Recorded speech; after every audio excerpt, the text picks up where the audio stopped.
Sanzai talked about at lunch, and he ended by saying that the problem of people, especially youth, being recruited and susceptible to radicalization is a problem that needs to be discussed within the Muslim community and within the community as a whole. And we always say that, information is the first step toward trying to solve a problem.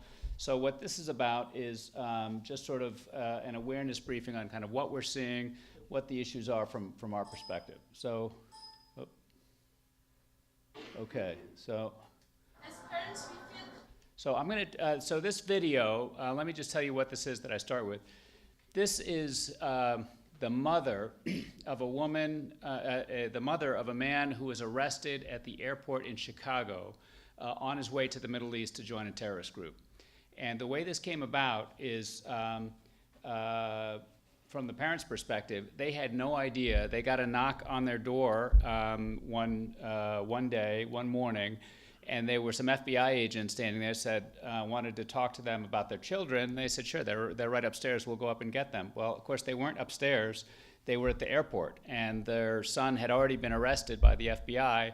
And not only was the son there in the custody of the FBI, he had brought the younger son and the younger daughter, who were like age 16 and 17 or something like that, to the airport. And all three of them were trying to get on a plane to fly to the Middle East to join a terrorist group, and the parents had no idea.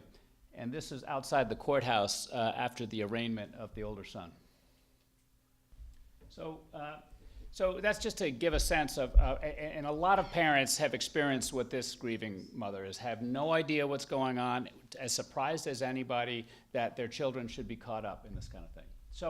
So how does this happen? And as the speaker at lunch said, there are many, many different reasons. It's hard to identify, it's hard to point to any particular reason, and there's a long history of people being radicalized to all kinds of extremist causes.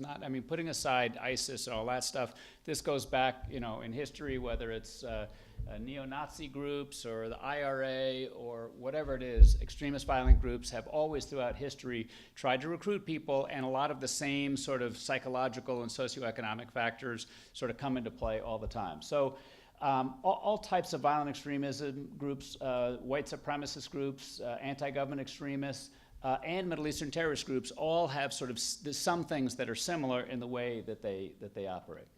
Oop, I'm going backwards again.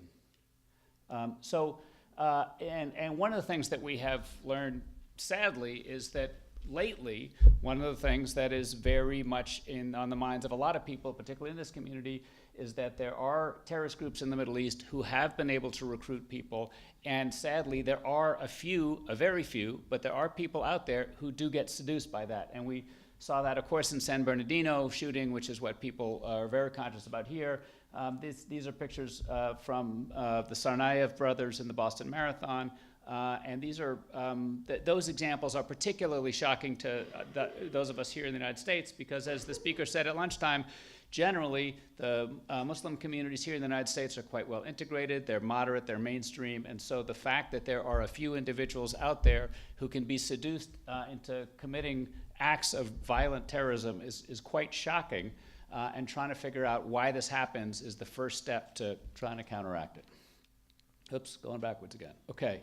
So this is an important point, which is that Al-Qaeda and ISIS, there's no profile for this. And people who have been recruited to join terrorist organizations come from all different socioeconomic backgrounds, rich and poor, all racial backgrounds, black, white, all different colors, native-born populations, foreign-born populations, families that are more religious, families that are less religious. There's no profile. You cannot stereotype, you can't profile, you can't predict based on someone's family or their religion or their education level or their income level who might be susceptible to this. It just doesn't work that way. It's not that simple.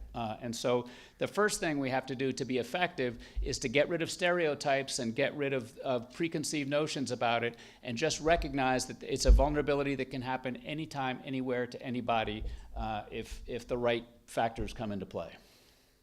Oop, there I go again. So one of the things that's true about all extremist groups, and I've been a prosecutor for many years. I've prosecuted right-wing extremists, anti-abortion, domestic terrorists who are attacking clinics, and a lot of them do have some factors in common. And when they're recruiting people, there are some things that they have in common. They look for vulnerabilities.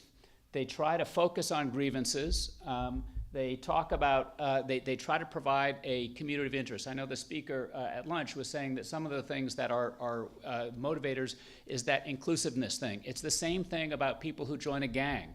So often they want inclusion. They feel isolated from their parents, from their friends, from their school, from the government, and they want a sense of belonging. They want to belong to a group that loves them, and so that's often an interesting thing. And what is different about modern terrorist groups is sometimes that belonging, that group, is online. They're not even people that they've ever met before. They're people in other countries or other states, or people that they're communicating with online.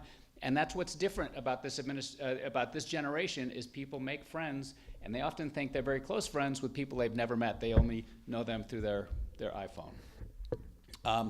Generally, these groups promote violent action as a solution, and they tend to hold a black and white narrative of events. That is, to motivate people to action, you try to portray one side as good, the other side as evil. We're on the side of good. We are fighting everything that is corrupt and evil and bad, and it takes violence to do that, so you should join us and be violent. And that's true not just of modern terrorist groups. It was true of the IRA. It was true of white supremacist groups, neo-Nazis. They all try to promote this sort of sense: we are the few, the pure, and we are fighting evil and corruption, and violence is the way to do it. So in the Muslim community, in terms of the modern terrorist groups like ISIS and Al-Qaeda, typically they will, the general discussion starts with that Muslims are being targeted by the United States. The United States has brought ruin and disgrace to Islam, and that Muslims are a target of aggression, and that therefore the United States and Islam are at war, and therefore only violence, you have to stand up for the faith by engaging in violence. And it's this kind of progression of us versus them mentality, which plays out over and over again. And again, in lots of different ways, lots of different people. The message is, tailored for individuals, but this is sort of a common theme. Okay, so different factors that may be involved. And this was something which, again, the speaker at lunch mentioned, that there were like about 9 different factors that if you look at. The complicated thing is there are usually mixed factors, many different mixed factors, and they overlay in different ways in different situations depending on who the person is. So there could be personal level factors, psychological issues, or issues with the personal history of somebody. Could be then there are group level factors, including relationships with family members around them, with their older brother maybe is an influencing, or maybe they're reacting against their mother or their father. Community level factors depends on, do they feel part of the community, do they not? Are there people who are a negative influence in the community? And again, this could be an online community, not necessarily a geographic community. Larger sociological, socio-political issues, grievances about politics in the Middle East, or about government policy, what have you. And then ideological factors, which could be people influencing them through ideology, which could be religion-based, it could be other things, talking about how they have to defend the faith or whatever it is. But all of these different factors, many people have some of these factors going on in their lives. They're angry at their father. They are upset about the way people are treating their religion. They are upset about community-level factors. They feel isolated from law enforcement or whoever. So there are a lot of these different factors that are at work. The confusing thing, and why it's so hard to predict, is these come together in different ways with different people. So let's see. So as I said, there's no single factor that leads to radicalization. Can be lots of these sort of factors. So in the recent history of Middle Eastern terrorist groups recruiting people, a few years ago, back in the old days, it was a very different sort of system of recruiting and vulnerabilities. It tended to be that in al-Shabaab and in al-Qaeda before that, they were very careful about grooming young people, identifying people who were vulnerable, spending a lot of time kind of recruiting them, seeing if they could trust them, testing them, and then recruiting them to go overseas. And there have been quite a number of people who went overseas for that purpose. But it's become quite different in recent years. So these are some of the more recent examples of people who have gone overseas. Again, from all walks of life, mostly young people. That is one profile that is fairly consistent. As the speaker said, they tend to have between the ages of about 16 and 30. Not universal, but they tend to be young people. But other than that, from all over the place, all different types of backgrounds. And of course, what they're going to is a very brutal situation over in Iraq or in Syria. Obviously a lot of violence. A very, very brutal situation, but that's not the way that it's depicted when they go over there, especially the younger they are, and especially younger girls, and I'll talk about that in a moment. That is an increasing trend, is young women going over there, thinking they're going to sort of a paradise of, brotherhood and collegiality and joining a community, and this is not what they see. That what's presented to them is very different, and of course the experience is quite different when they get over here. So as I mentioned, this is these are all young people, all under the age of 18, who have all gone to join ISIS. These folks are primarily Europeans who left from Europe, but the same thing has been going on in the United States. Some of these, I think the two girls who are, I think, of Bosnian background went over there, and there was some word I had heard about they had gotten over there and that they had tried to come back, but were unable to leave. The two girls in the corner down there, you may have read about, they were young girls that left from Britain. Again, sort of like the situation that we started with the video. Parents had no idea. They disappeared, and the only reason they knew that they went is later the police found the video from Heathrow Airport of them getting on a plane, the two of them, and flying to the Middle East. As I mentioned, there's been quite an evolution in the way this works, and part of it is the content of it. ISIS has gotten much more internet savvy than previous groups. They are very, very effective and very slick about their messaging.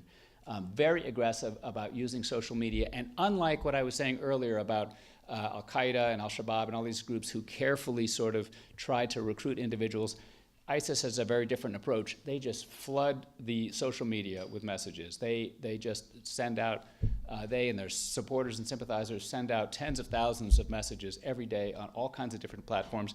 They don't really care who's getting it, if it's law enforcement, if it's somebody who supports them, who doesn't.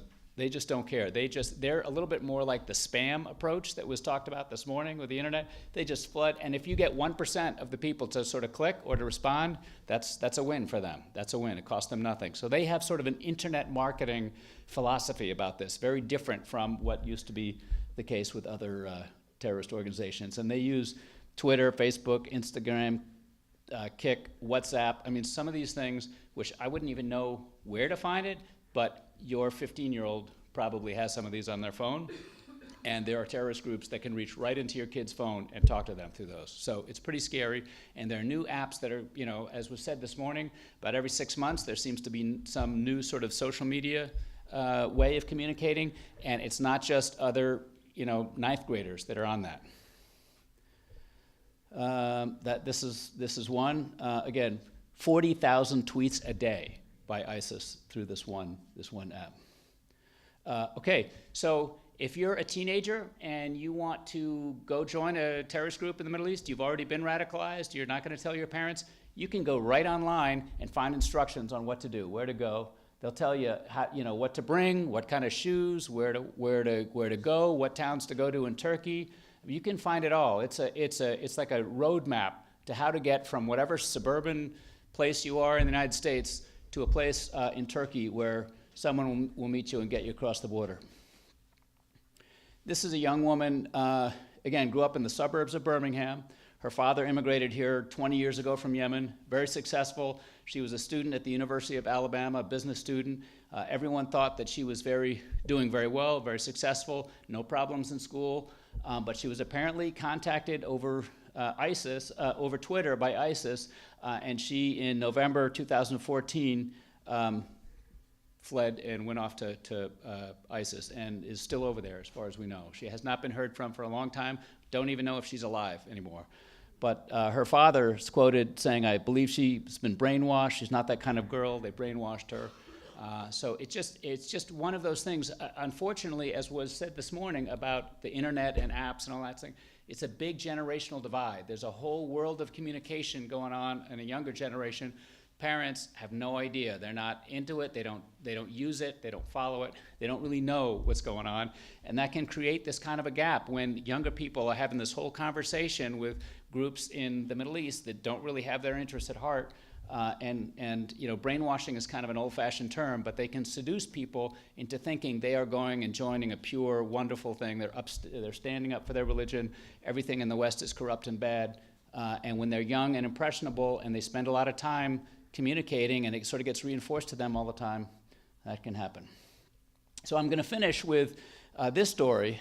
Mona Abu Salah, who was from Florida, grew up in a gated community, in a suburban community in Florida, was very popular, everyone very outgoing, loved to play basketball, dropped out of college, went to the Middle East, and in 2014 drove a truck bomb into a restaurant in Syria, age 22, blew himself up and killed a number of Syrian soldiers. And this was his kind of farewell video. So that was part of his last words. The next day, drove that truck bomb into a restaurant and was killed. So, and again, throughout his video, he's saying a lot of the things that I started with. Everything is black and white. We are the small group of the pure. Everything else is evil. Everything else is bad. The only solution is violence. I am a hero. I am here with my brothers.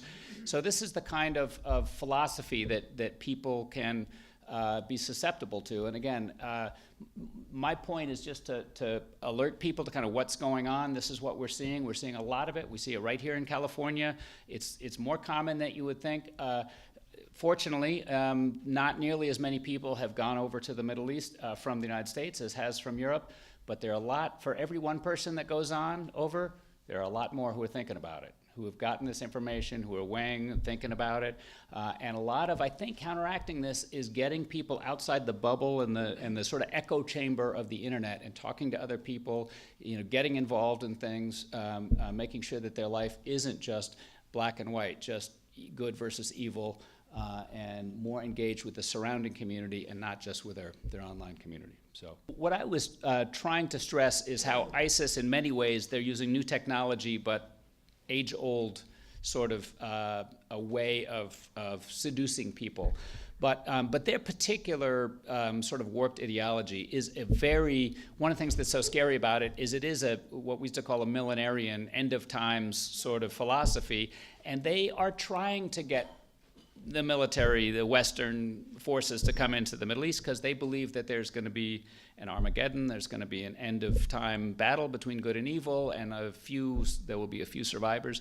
So in some ways, they're like a giant death cult, and they are persuading people that the heroic thing to do is to go lose your life in this, or if you're a girl, to go over and marry a fighter and be part of the struggle. So it's hard to reason with a group like that. One of the reasons, I can't get too political, but one of the things that I am concerned about is that the very negative sort of tenor of some of the discussion about the Muslim community, as the president has said, and as other people have said, reinforces this view that it's a war between Islam and the West, and that the United States is against us, and therefore, they'll never accept us. We're not Americans. We're not part of the society. They're against us. We have to take action. So it's, again, the number of people that are being radicalized to violence is very, very small, but we don't know where this is going to go from here, and certainly the atmosphere, the overall atmosphere in this country and in Europe, in some other countries, is very unproductive. Yeah. Yeah. You know, I think, and this is just my own theory about this, but when I grew up, and as people know, I spent some time growing up in Lebanon, very close to the Palestinian struggle, and I went to school with Palestinians and visited the camps and all that stuff. And in the 70s and 80s, so much about the Middle East was about Palestine, and it was about the fight in Palestine, and the narrative was about national liberation. That was what was. But today, to the younger generation, not if you're Palestinian, but to most people, that is not what this is about anymore. It's a cosmic sort of death cult about, you know, the end of times, and Palestine doesn't figure very much in that, I don't think, in this kind of activity. I just don't think in the ISIS Twitter and stuff that's going back and forth, they're not talking about Palestine. That's one small thing about, you know, how Muslims are being oppressed, but it's not based on that. The way, you know, so much about the Middle East was about that, but it's not so much anymore, I don't think. In terms of what we're doing, aside from the national security, aside from investigating and trying to prevent acts of terrorism, one of the things that we're doing, and you know, one of the reasons we have events like this, is because we have an interest in countering this us versus them narrative. And we don't want us versus them. We all want to be part of one community. We want more Muslims in law enforcement, in government. We want people in the community to understand who we are, what we're doing, those sorts of things. And so one of the things that I think we can try to do, people in the Muslim community can do, but in law enforcement and government, is not necessarily, we're not trying to counter brainwash anybody. We're just trying to say, hey, let's look at reality. Let's try to engage with each other so that people don't get this false notion of hatred and division. But who knows if that'll be successful. Our general view, and I know there are people, ex-military people going over and joining the Kurds. That's not a lawful activity. I mean, it is not legal in this country to be a private soldier of fortune signing up for foreign, you know, whether it's for money or for ideology or whatever. That is not legal. So across the board, so we had a very controversial prosecution in my office of people in the Hmong community who were planning to ship arms to their compatriots in Laos to try to fight against a very oppressive Laotian regime. And we charged those people, and we got a lot of criticism from the court. Why are we charging these people? They were our allies in the Vietnam War. They're fighting an oppressive regime. Well, we enforce the law. We do it impartially, and our view is, regardless of ideology, religion, whatever, that we shouldn't be doing that. Boko Haram has not had the focus on reaching people in the United States as effectively as ISIL has now. That may be changing. I know that same was true with al-Shabaab in Somalia. For a long time, al-Shabaab was viewed as that's a Somalia civil war problem, and then they started attacking people in Kenya and elsewhere, and Boko Haram had been looked at as this was a Nigeria problem, and then it was spreading to Cameroon and Chad and elsewhere. So ISIS has been much more, they are not a national movement. They're not a civil war. They are attracting people from all over the world, and as you were saying, their interest is in fighting everywhere, blowing everything up. And so in terms of the vulnerability of people in a place like Sacramento, our highest concern are groups like ISIS right now. But that's not to say that there aren't other groups like Boko Haram that are also very much of a concern. Despite what he tells you, Donald Trump is not part of the U.S. government, okay? He may want to be part of the U.S. government, but at least at the moment, he's not part of the U.S. government. And as President Obama has said, and many other people have said, that his message is not the message of the U.S. government. In fact, very much the opposite. And as the president made the point of, speaking in the mosque in Baltimore last month, and as we try to do collectively, is to try to push back on that. Now, one of the things about the United States, and I talk to people a lot about this, is we are First Amendment extremists in this country, and we give robust protections to free speech, even if it's Islamophobia, even if it's racist, if it's hatred, whatever. If it's not incitement to violence, the speech itself is not illegal. That's one of the reasons all of this solicitation over the internet by ISIS and all these groups are so difficult for us to deal with, is we can't just shut it off. We can't just close the border, close the internet. We believe in free speech. Even terrorist groups have free speech rights here. Everybody does. It's the violence that is dangerous. So from our perspective, what we can do is try to contribute our own speech back and try to speak to the press, try to counteract that with our own speech. And it's it's a continuous battle, and I'm not sure we're winning. We'll see where we're going.